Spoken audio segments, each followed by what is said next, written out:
Welcome back to The Betrayed. I'm Gina Beck. This is Drew Williams. Thank you for listening, liking, commenting, and subscribing. I appreciate y'all, especially the reviews on Apple Podcasts. It really means a lot. Yeah, and like always, thank you guys for the continued engagement, the continued support, and that hashtag Banana Cats. How are you, Drew? I'm doing all right, G. How are you? I'm good. I think we're going to do this a little bit different than we have before. We're going to start off with something a little bit more positive to get things going. This was reported October 5th. The 2020 Nobel Peace Prize has been awarded to the world's largest humanitarian organization that feeds the hungry. The World Food Programme, the WFP, won the award for its efforts to combat hunger and bettering conditions for peace in conflict-affected areas by seeking to prevent the use of hunger as a weapon. In 2019, the United Nations WFP provided assistance to close to 100 million people in 88 countries who are victims of acute food insecurity and hunger, most of whom suffered because of war and armed conflict. In the face of the coronavirus pandemic, the World Food Organization has demonstrated an impressive ability to intensify its efforts. As the organization has stated, until the day we have a medical vaccine, food is the best vaccine against chaos. The Norwegian Nobel Committee wishes to emphasize that providing assistance to increase food security will not only helps prevent hunger, but also help to improve prospects for stability and peace. The WFP has taken the lead in combining humanitarian work with peace efforts through pioneering projects in South America, Africa, and Asia. The nonprofit was an active participant in the diplomatic process that culminated in May 2018 in the UN Security Council's unanimous adoption of Resolution 2417, which for the first time explicitly addressed the links between conflict and hunger and urged members of state to help ensure the food assistance reaches those in need, and condemned the use of starvation as a method of warfare. With this year's award, the Norwegian Nobel Committee wishes to turn the eyes of the world towards advancing the fraternity of nations referred to in Alfred Nobel's will.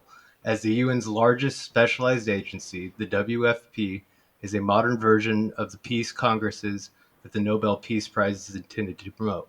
The work of the World Food Programme to benefit the humankind is an endeavor that all nations of the world should be able to endorse and support. I thought those numbers were pretty damn impressive, honestly. Right, for sure. Definitely, especially for something that could use as much help as it could get. Yeah, and I really like that quote, until the day we have a medical vaccine, food is our best vaccine against chaos. And there's a lot of truth in that. Well, we watch a lot of live streams ourselves, and we see how many people that these live streamers come across that need help, could use food. And even not the live streamers, just in our daily lives while we're out and about. Not so much in my area, but in California where you are, for sure, definitely, everywhere. So, just hearing that, that's great, because you definitely hear people talking about how there's a lot of rich people, why don't they put their money into this and that, and, the third. Well, it's true. Everybody should put their money into something that could help, but you just said it yourself that things like that are, the World Food Health Organization is such a big deal that if you were to donate to something, donate to, mental illness or something that has to do with, helping people eat, or their water. Water is such a big deal, especially in Africa. Yeah, absolutely. Akon, he has that whole thing going on, getting water to people there. That's right. Yeah, I didn't know he was working on water. I knew about the solar panel stuff. Yeah, but he's doing water. Water too. He's doing a bunch of stuff over there. That guy's pretty courageous, I guess is the best way to put it. A pretty cool guy. I hear great things about what's going to be coming, what's happening, and what's going to be coming from Africa. I hear it's going to be the new spot. Could be. It's a good thing. There's a lot of resources in that country, and if the country could actually benefit, all the different ones there off their own resources, finally, a lot of things could change for it. Yeah, just like Texas. Everybody's moving to Texas. Yeah, the mass flooding in Everybody. California. Yeah. Yeah. Our good friend Jenna, she was on it before everybody else. She was already gone. Yeah, I'm a Like, I'm quote out. E40. I stay loyal to my soil. I'm not leaving. Next thing I wanted to talk about was Chris Hansen. He is back. He's back and he's going to be hunting, it looks like. He posted a few recent YouTube videos, one titled The Wait is Over. And he explains in that very short clip how we don't have to be waiting anymore, how we're going to be expecting some hunt footage, right? I'm excited. I'm excited for it. The OG's on on his own stomping grounds, right? He's coming back. And then the Yeah. next one, yeah, the next YouTube video he posted was "Have a Seat with Chris Hansen," featuring a joint operation with Genesee County sheriffs in Shiawassee County. He in this video is 22 minutes long. He spoke to a sheriff. They went back and forth. He asked him questions about what he's doing, laws, different areas, different police departments. It was pretty informative if you want to know more of the police side of things, and especially coming from two professionals. It's a great interview to watch.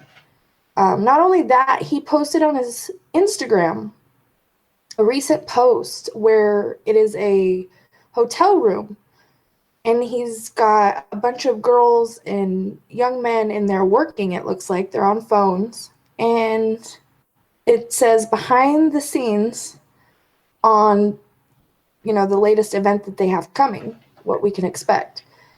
But who he has tagged, I thought, is interesting. He's got Fallen Vendetta, which he did an interview with before he announced that the wait is over, and then the real ICP. He doesn't explain in detail why they're tagged, or if there's anything coming up with them, like a collab or anything like that, but they're tagged, which kind of gives us a hint, possibly. So what do you think? You think that they have a collab coming, or Uh, they're just supporting each Absolutely. other? And those that don't know, ICP stands for Insane Clown Posse, and I know they got a lot of bad rap behind them, maybe because of their goofy fans and things like that. But if you actually listen to their music, they've been pretty passionate about the movement we've been part of for a while. And Violent J, he was hurt as a child, so I could totally see them getting way behind this. So that's Yeah, cool. for sure. That it's cool to see different worlds collide. Is that the right phrase? Yeah, yeah, Yeah, yeah, different worlds colliding. It's pretty cool because I grew up on ICP and Chris Hansen, so yeah, it's cool that they're able to relate to each other in a certain way, even if it's in a sad way, a yeah. devastating way, and come together to try to make change and share awareness. I think that's great. It's going to be really cool to see what Chris has coming. Be sure you guys go check out his Instagram and his YouTube if you want to see the content he's going to be pushing out. And if you didn't know that Chris Hansen is still around and doing stuff, he is. He does tons of interviews weekly on his YouTube. He posts daily and weekly on his Instagram. He hasn't fallen off, guys. He's still around and he's bringing us some content. I'm excited. I'm excited to see him. I'm glad to see that he's, back doing his thing. Besides all the controversy and all that stuff that was behind it, like I'm really excited to see what they got. And especially with nowadays, I think people are more interested than ever, so I hope it's as good as we're expecting. And he's always the one doing interviews. How cool would it be if we could get an interview with him one day? I'm saying it right now. I'm putting it in the universe. The way he reaches out to so many people on the YouTube community, you never know. And I mean, I would love to talk to him. And like you said, he's an OG of all of it. I mean, For sure. Pick his mind. To be able to pick his mind for even 10 minutes, 5 minutes would be amazing. absolutely, absolutely. I wanted to go to one other subject that I mean it's we've discussed it before, but it became a little more personal a couple weeks ago. My godson, I guess, has been talking to someone that his mother doesn't know, my sister-in-law, and she was just concerned more of the fact that he's a stranger on there. And I know Discord. In some circles, people are gonna don't say anything negative about it, and other people say it's a terrible thing. And I think it's somewhere a little bit in the middle. And I found this article that we'll link below, and it's titled "A Parent's Ultimate Guide to Discord." It goes on to say, what is Discord? Discord is a free app for mobile and PC that lets people chat via text, voice, or video in real time, combining the internet calling features of Skype with Reddit-like discussion boards. It broadened from gamers only to a social networking site for communities of all types, including those with non-gaming interests, like anime, TV series, music, and more. It can also be an easy-to-use group chatting tool for friends. How old should you be to use Discord? Discord requires that users be at least 13 years old, although they do not have to verify user age upon sign up. Common Sense Media also recommends Discord users be at least 13 due to its open chat. Because it's user generated, there's plenty of inappropriate content, like swearing and graphic language and images, though it's entirely possible to belong to a group that forbids these things. Discord also has an NSW channel and servers that require users to be 18 or older to join, and NSW's not safe for work. What are servers on Discord? Servers are the main communities on Discord, often focused on a single game or topic. Anyone on the app can create a server upon sign up. These are private servers that require an invitation to join, as well as public servers that anyone can take part in. Servers are broken up into text channels and voice channels, and some have bots to do the automatic moderation, welcoming, and community management. Discord doesn't have an in-app way to search for servers unless you've already joined them, so users have to be invited directly or else find out about them through other sources like friends or social media. Is Discord safe? With the right privacy settings and monitoring, it's easy to use Discord safely. However, there are always a risk when it comes to sites and apps with open chat. The safest way to use Discord is to only accept friend requests and participate in private servers with people you already know. Although it's rare, there have been a handful of cases where have targeted kids by using Discord's public server to send direct messages. Even though most server moderators and other users are often quick to police these kinds of behaviors, kids and parents should know how to recognize and deal with weirdos and online creeps. How is Discord related to Fortnite and Pokemon? And this is where I think parents, they've probably heard about Discord through that because of the popularity of these games. Fortnite and Pokemon Go are two games with particularly big followings on Discord, especially for tweens and teens. There are plenty of public servers dedicated to those games, but also a ton of private servers that friends use to chat while playing together. For example, a squad on Fortnite could create a private server on Discord to chat and strategize together in order to avoid public chat on Fortnite itself. Discord also allows an in-game overlay for Fortnite and other PC games, so gamers can use Discord to chat directly within those games instead of having the app open in the background or using the in-game chat. There are privacy settings, but there's no parental controls yet, which I'm very surprised Discord hasn't done at all. Especially lately, they've been exposing pretty weird stuff going on private servers on Discord. Because I have a Discord account. I don't know if you do. I've used it for different things to talk to people. I don't think the people who made it or own it are operating it for something malicious, but I do think it's being exploited. And I do have a Discord. I made one to be able to watch. There's a certain live streamer I watch, and every time that he goes live private, and you can only watch it if you have the link. So, in order to get the link, you have to be in his Discord. But I heard about it prior to that. I heard about it through the live streaming community that's on YouTube. Some people make fun of others for being on it. A lot of them use it though to stay close to their community and talk with them. But what they make fun of is exactly what you're talking about. So what some of these live streamers will call it is pedocord.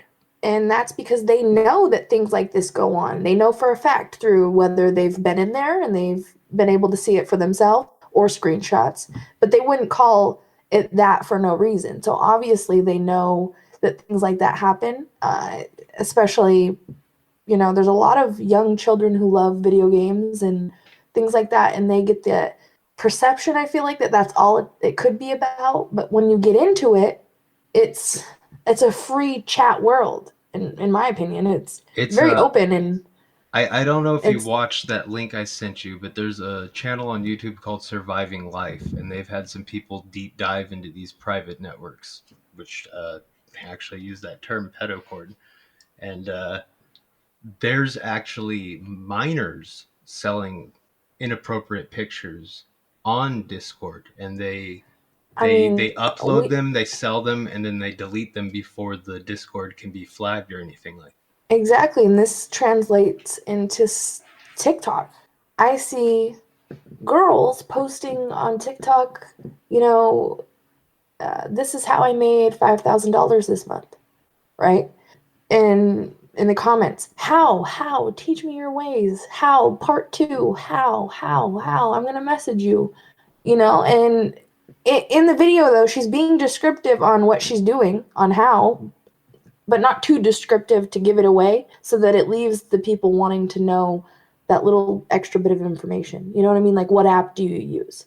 Or what do you say to these guys? But she says in the video, I made $5,000 by, using Discord, or by selling my feet, and it's a young girl. And I can only imagine what their parents would think if they saw this. So, and I'm for sure not grown women, for sure. So that is and TikTok is the biggest advertiser there is, for a nobody. If Yeah. if you are if you literally have no social media, this is what I think of a nobody on the internet. You have zero social media. If you do, like 20 followers, right? On Instagram. Just you don't have nothing on there. But you can go on TikTok and you can post one TikTok and it'll go crazy overnight. Not all of them, I'm not saying go make a TikTok and maybe it'll go crazy overnight. But I'm saying a lot of them do, and it's crazy who that platform is allowing to become famous. But on the other hand, it's made people who really really deserve it famous, like the Ocean Spray Cranberry guy. I was gonna say Dogface. I was like, I love that OG with the Fleetwood Yes. Mac So song. it's That was like, amazing. What in defense of Discord, one of my favorite live channels is on Discord, and he's also on Reddit. Reddit can be just as bad. All these places, and I don't think that the people that make them or in charge are oh looking for no, this, but I think yeah, they're all no, being exploited. And you need to, as a for sure. parent, you need to really, if your kid is on Discord, log into his account with him. Start going through the servers he's on. If there's something weird, you'll be able to find within a few clicks. You will. And Right. the link that we're leaving down below has a short video that will help you like guide through Discord because it's a little bit confusing, a little bit overwhelming if you've never used it. But And if anybody ever has any questions about any apps or literally anything, you can message us on our Facebook, Instagram, or us personally. Our links are always in the description below. We will answer any questions and lead you in the right direction if we can't answer the questions. absolutely, But yeah, I think for sure that the people who own those platforms did not obviously create it, like they're not bad. Create it to make sure that bad things happen on there. I know that they're not like horrible people. It's just the people that use it, and anybody can use it, and you can not be yourself on these platforms. And I think that's why Facebook has gotten a lot more, strict and moderating and wanting people's IDs and stuff like that, because they definitely have caught on. They can't catch them all, a Pokemon phrase. I'm just but they are doing their best out of any other platform, and people hate it and some people like it, and all I see out of these changes is they're trying to protect people. So you can't hate on that. Did you see the new update for the PS4? Also, there's a new update because in party rooms on the PS4, you can be in a party room with tons of people, and this young man had taken his own life because of the people bullying him in this party room. Well, PlayStation 4 got wind of it. They found out. And what they did is they created a new update where all parties are now not private. Now all parties are moderated by a PS4 worker, and if certain words like trigger their system, I think like YouTube, it maybe lets them know, and they can ease in and listen, kind of like what Hyphonics does on Omegle with the Inception. People aren't going to know my reference to that unless they watch Hyphonics, but that's exactly what's going on here. And so I think it's a good update, not only for that mental illness, but for the weirdos, because I saw a lot of people be mad about the update. They're mad that their privacy was going to be, whatever, in these party groups. Mm-hmm. But I think, like, what if you didn't know? Like, what if they already did it and you didn't know? They just did an update to make it, like, stronger. What if they already could jump in at any time? They already probably could. Exactly. So it's like, why are you getting mad? At the end of the day, Especially I'd like. on a console, like I feel like with Sony, that's really good on them because just like Yeah. Nintendo, they're more family based. They should have a control on there. It's not like a normal PC game like where you can use Discord and have all your private stuff and things like that. I If that's I that's was good. the parent, it would for sure ease my mind knowing that I don't have to listen in on my kid's party groups on his game at 10, 11 at night.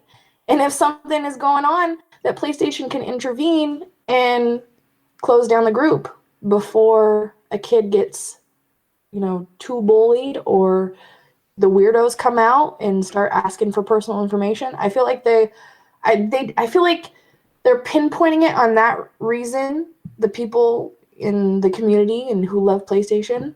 But there's an overall reason. There's a bigger picture to this, just like there is to everything. And I think there's a lot of situations that happen on PlayStation, and I think it's a great thing. And parents should be grateful for it, for sure. Absolutely, I completely agree. I wanted to bring up one last thing, and I'm going to spell the first word of this link because I want it to actually stay up and I want you guys to look at it. Spelled PEDO map MAP .live. And you as a parent, just one time, go on there, load the site up, and it's going to be a world map and it's going to be real time, already knowing weirdos where they're from, what devices they're using, what operating system, part of their IP address. I'm granted, I would guess this site has the actual IP's address, but they're not completely displayed. But you can see in real time how many people are uploading, downloading, and watching CP. That's And insane. I've had it up for about 2 hours, and I'm looking at it right now. Just on the East Coast right now, this is mapping known ones. There's 202, 47 on the West Coast, 27 up near you. Europe is going crazy right now. There's 189 in the German, Belgian, Austrian area right now. China 149, and you can just watch these load and see what they're on using Chrome, like depending showing what browser they're on, OS, what device, their location, and just be aware that they are out there. Well, And question. Is this for people who have been caught, or is this for people actively doing this right now? so, from what I understand, from what I gathered, this is what you would call ethical hackers that have gathered information on IP addresses that are tied to CP distribution or downloading. So So it's they're actively happening right yes. now. So there's probably maybe they internally know exactly who these people are after research. As far as I know, it's just the IPs that are attached to these places where they're uploading and downloading them, and they're tracking that. So this is like Chris Hansen 3.0. And I say that because obviously there's the OG Chris Hansen, There's all of us hunters who are the 2.0. And now you've got the 3.0, the Mama Maxes, and whoever this group is. The 3.0 group, this is the groups that we all need to work with these people, because a lot of them don't want to do the confronting and maybe not even the chat log part, but if they can get in and help us get solid evidence to get these guys locked away. All right, so I mean the real thing is though is like these teams need to, including when we were active, drop the nonsense and show that we've got a little more backbone and maybe reach out to these type of guys, because these are the guys that are going to really help us. This is a whole level of skill set that I've not really seen other than outside of like Mama Max and these groups. For sure, amazing groups. There are no words even explain how strong we all could be if we all, like you said, united in a way. Not even that. Like, we don't have to be best friends, but if something happens to where we need each other, should be there, no problem. For sure. I absolutely agree. I don't know other way to put it. It's just something to because I know some of the teams listen, some other people, some of the decoys listen. It's something to think about, because it's a real skill set that I don't think any of us really have. Some of us might have a couple people on our team, but there's no active groups that are just that, like how Mama Max is and all those other ones, and then whoever's running this current site. Right. And if you're curious on, like, if you're a little lost maybe, and you're curious on what exactly we're talking about, the links are always in the description. We will link everything that we're talking about right now, including Mama Max. Also, you can message us and we will give you links personally of more information too, because trust me, we're up at odd hours of the night messaging each other the craziest stuff we find, and some of it happens to be these guys. And these guys are the best guys that we could have come across, because they're the undercover hunters of what we do, for sure. They're the undercover. They're like the FBI of what we do. You got the normal cops. We're right there in between of the cops and the FBI. But then you've got them, the Mama Maxes and the PEDO map. That's amazing. Yeah, absolutely. I a big admiration for all those guys, and if any of you guys ever come across this, please reach out to us. I think we'll leave it there. Thank you for listening, liking, commenting, and subscribing. I love y'all. Until next time, Banana Cats. Banana Cats, much love. Peace.